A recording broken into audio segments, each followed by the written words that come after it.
Pronto. Boa noite. Eu sou conhecido como Batman do Brasil. O meu trabalho é dar sonhos, realizar sonhos para criança com câncer. Quando eu fui chamado, convidado para vir aqui nesse palco, onde eu moro, eles perguntaram para mim se eu estava preparado. E eu fiquei pensando no hotel. Estou 33 anos preparado para estar nesse momento, para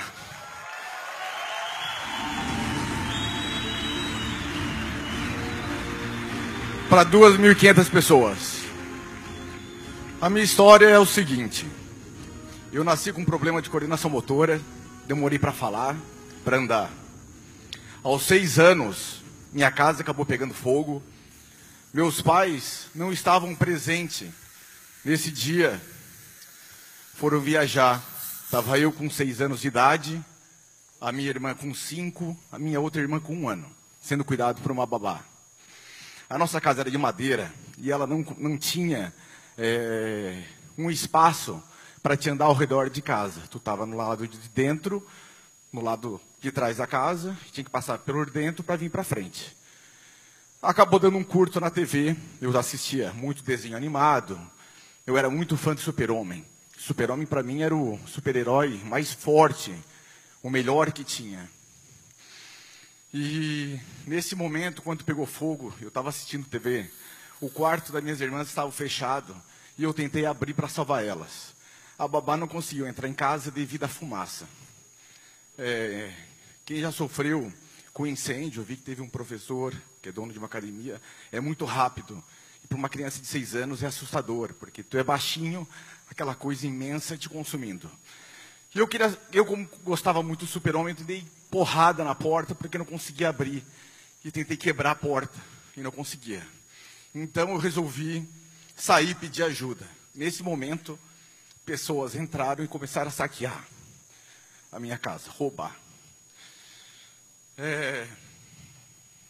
É difícil. Eu dou várias palestras e quando eu conto isso, não tem como não se emocionar. Acabou vindo o bombeiro, e o bombeiro veio e acabou salvando minhas irmãs. Eu com esse trauma, acabei desenvolvendo dislexia, dislalia, disgrafia, descalculia. Resumindo, impossível de estudar na minha vida. Não acreditava mais em ninguém, não acreditava mais em ser humano. Fui para uma psicóloga e ela me apresentou o Batman. Um personagem de ficção que não tem poderes, não voa, não tem super força. Ele utiliza da sua capacidade, do seu preparo. E ele é uma pessoa normal que usa uma armadura. E eu falei assim, eu quero ser o Batman. E ela disse o seguinte: ele usa um cinto de utilidades para ajudar as pessoas, e eu memorizei e associei ao corpo de bombeiro, que eu vi eles usando aqueles cintos e machado para salvar minhas irmãs. Desde os 6 anos de idade até hoje, tudo que eu faço é voltado ao personagem. Eu treinei vários estilos de luta, me aprimorei em várias técnicas. Bom, comecei a fazer um trabalho social vestido de palhaço. Fiz cursos e frequentava hospitais. Mas um dia meu pai acabou ficando com câncer. Meu pai passou por 3 cânceres. O primeiro câncer dele, ele passa por 3 cirurgias. E a última cirurgia que meu pai acaba passando, meu pai acaba ficando muito fraco. Então, como eu sou meio autodidata, eu comecei a estudar sobre o câncer. E eu vi que quem passa pelo câncer passa por 5 fases. Passa pela negação, pela raiva, a barganha, onde entram as promessas, a depressão e a aceitação. Meu pai estava cansado, ele estava se entregando, ele não queria viver mais. Na última cirurgia dele, do primeiro câncer, ele chamou o pessoal no quarto para se despedir. Falou que não ia aguentar a última. E eu tentei motivá-lo, usando uma técnica. Na hora eu nem sabia o que eu estava usando. Eu e meu pai, a gente tem um relacionamento muito de ver filme. A gente gosta muito de ver filme.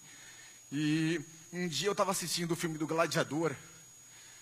onde o soldado entra na arena e luta com outros 6 soldados, ele está cansado, ferido, fraco, e ganha dos 6, e no dia eu falei assim para o meu pai, isso aí é friagem, não existe isso. Não tem como uma pessoa cansada, ferida, lutar com 6 caras fortes e ganhar. E ele disse o seguinte, cada espadada que ele dá é como se fosse a última da vida dele, tanto na defesa quanto no ataque. E eu memorizei, gravei isso na minha cabeça. No dia que eu estava no quarto, no hospital, eu queria falar uma coisa para ele, mas estava com vergonha. Tinha minha mãe, meus irmãos, os tios. Eu me ajoelhei do lado da cama e falei para ele, o senhor tem que ser soldado agora. Relembrei ele da história e falei, o senhor tem que ir para a cirurgia como se fosse a última do senhor. Não desiste. Ele olhando para a parede, muito fraco, ele dá uma respirada, mas só faz isso, continua olhando para a parede.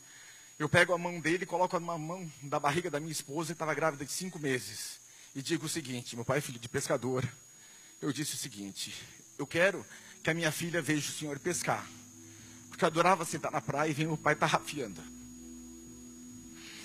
E ele fecha os olhos, se concentra.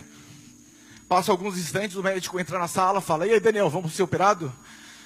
Ele abre os olhos, fraco, não fala nada, estufa o peito, o médico tira da sala, e o médico volta e diz o seguinte, o que falaram para ele que ele está motivado?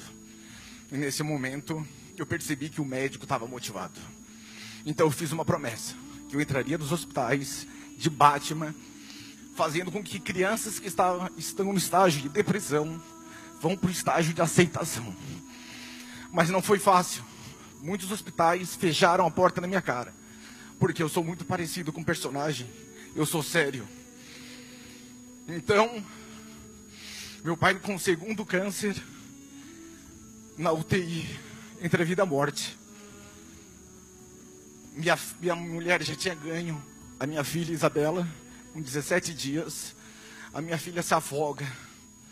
Minha mulher entra em desespero. Eu pego a minha filha, um pouco maior que esse microfone, e no ato de desespero viro pela perna, de cabeça para baixo. Eu juro para vocês que a minha fé, ela foi testada aquela noite.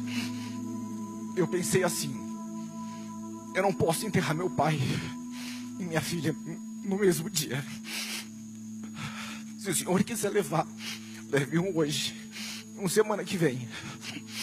Mas eu não vou desistir dela. Liguei para o bombeiro, expliquei a situação.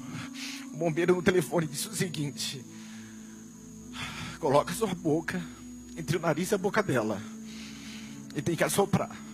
Presta atenção. Se assoprar forte, ela morre. E se assoprar fraco, ela morre. E falei, Deus, assopra por mim.